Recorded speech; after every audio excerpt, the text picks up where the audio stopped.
What's going on, guys? In today's video, we're gonna let AI take over a little bit here, and we're gonna let Should we just throw ourselves up on the counter? All right, go ahead. What was that outburst for? Do you want to sit on the counters?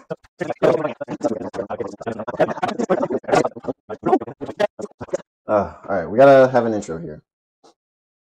Hold on, attention grabber. What's going on, guys? Now that I have your attention, in this week's video, we're going to let AI design my kitchen. Hey, man, I was just looking at this house. I'll take it. Don't you want to know some of the... Doesn't matter. I'll take it. Don't be like this guy. In today's video, we're going to be talking all the things you're not supposed to do when trying to buy a house.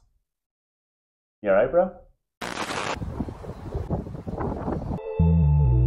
Stop wasting money on that dumb shit and instead put it in investment. I know it's tempting. You'll spend it and be broke again. All right, guys, and don't make any sudden big purchases or applications for different loans or forms of credit or any sudden cash deposits that you can't explain.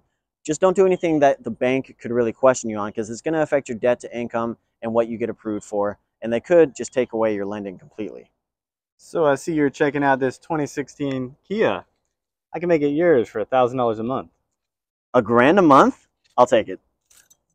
All right, guys, and please don't quit your job. A lot of banks are going to look at the previous 2 years of work experience, and if you're quitting a lot of jobs or you don't have a job in that moment, it's really going to affect what you can get qualified for. So please don't quit your job. Taylor, is it? I'm going to need you to knock in that last nail in the back room. Unless your boss is completely unreasonable. All right, guys, don't forget to run your numbers. Make sure you run a comp analysis. So when you're working with an agent, they will send you what they call a comp analysis, a comparative market analysis. This is just to tell you, based on the houses in your area that have sold recently, this is roughly what your house is going to be worth. So what we're going to do here today in this video is show you a quick and dirty how you can do it yourself before getting the agent involved and asking them all those questions, and just to see if an area is worth your time. Whether that comes to investing and you're looking to buy a house and turn it over or rent it out and see what the end result value is going to be, or if you're a first-time home buyer, this applies to everyone, or just a home buyer in general, because the appraisal is at the very end. Someone comes in and tells you what your house is worth. You put in your offer, and if your appraisal comes back lower than your offer, you owe the difference in money. That's a scary situation. So if you offer $425 and your value is only $400, the bank's only going to loan you up to $400. Well, $400 including your down payment. So you have to come up with the other $25,000. So in today's video, we're going to go through how you can calculate that end value. So right off the bat, you don't get stuck in that situation. You're not underwater on that dream home you really wanted. This is what that video is going to be for. Because sometimes that Zestimate that you see either isn't there or is fairly off, because they don't consider all the things that, you know, we can actually see as people buying or selling this house. So the biggest thing that's drawing our attention to this one is it's in a little bit rougher shape, but the comps or comparative analysis of the properties in the area that are also at 3-1 are very, very good. That means they're higher than this price they're asking.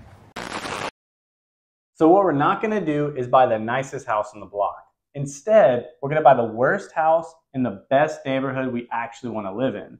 The reason for this is we can buy that bad house or that ugly house sometimes by simply slapping paint on it. We can jack up the value, or by adding bedrooms and bathrooms depending on the situation, and we have so much more room to grow in that nice neighborhood. Versus if you buy at the peak and then you try and force the value a little bit higher, it's so much harder to get that growth you're looking for. Wait, are you looking at nice houses? That's probably a leak from an old water heater unit, but as you can see, the water damage is extensive. It does not look good, and it doesn't smell particularly fresh, but... That's what we look for now. A big mistake a lot of new buyers make is showing a ton of emotion and falling in love with a house when their seller's agent is around, usually on an open house or if they were to tour the house with you. This is a big mistake because now they know they can go back to their seller and tell them they have all the leverage. You're emotionally tied. Excuse me, sir, what do you think about the house? I love it. We got him. It's just a bit dirty, a bit old. And you guys are going to be able to tell pretty quick that we're doing this raw because you're going to be hearing a smoke alarm with low battery the whole video. So there's not going to be many cuts throughout this. Super, super important. Don't forget to like and subscribe to our channel. No, seriously, don't forget. Yeah, you would have to get a little bit creative with the space because it feels blocked off. Yeah, and you gotta think, like just like you said, you want to make it flow better, but at the same time you can't start, because we would lose our refrigerator, which is the vital part. Yeah. And there's no clear place to put a refrigerator without taking away the little bit of cabinetry you have. So you can definitely flow with those ideas, and that's the best part about this is when you're getting creative and you're moving walls or you're I knew that'd be my mom.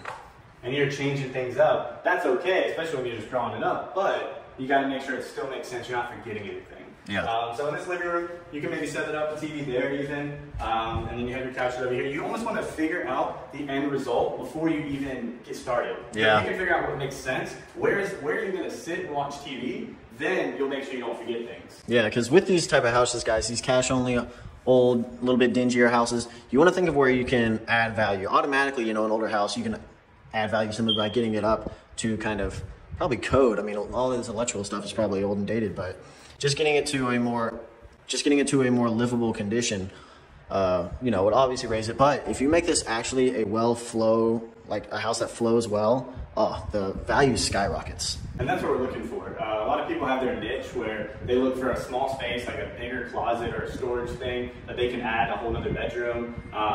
You're looking for something along those lines. That's their thing. Or adding a bathroom because it's an extra large bedroom, so they want to have a bathroom in there and make it an ensuite. Stuff like that. That's their thing. You don't have to necessarily, I guess, niche down, but at the same time, you want to look for stuff like that to basically add value. What's called forcing value. Yeah. We went over all the rules, proximity, square footage, lot size, how many bedrooms and bathrooms and what values those kind of swing it all. It's proximity to other major construction like busy roads or maybe a commercial property or something like that. A lot of people don't like to be next to commercial properties because it makes, it at least makes you think that it's probably going to be noisier. It's less safe for children, those kind of things. All these things can drop the value a little bit, but now, funnily enough, here in South Florida, when some new condos and stuff are being built, it's typically a good sign because this area is being built up. You don't want to be right next to it, but if it's in your area, it's typically a good sign. And now everyone's investing here in South Florida, and it's hard to find a house. Obviously, I got outbid for the one we've been looking at, but we can do it in some major cities like Atlanta or Dallas, so places a lot of people are moving.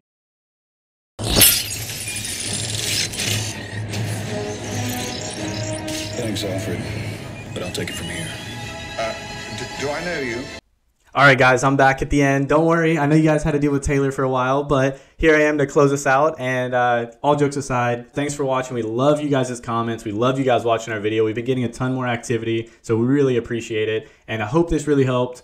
This is, again, beneficial to anyone buying a home for the first time, buying their second, third home, investing in real estate and buying a home. It helps everyone. So please share this with a friend. Let us know in the comments if this helped or if you're going to end up using this and you're buying a home currently. Please let us know what you think and stay tuned for next week's video. Stop wasting money on that dumb shit and instead put it in investment. I know it's tempting. You'll spend it and be broke again. Oh, goodness gracious. We'll see if I like any of that. Great googly moogly.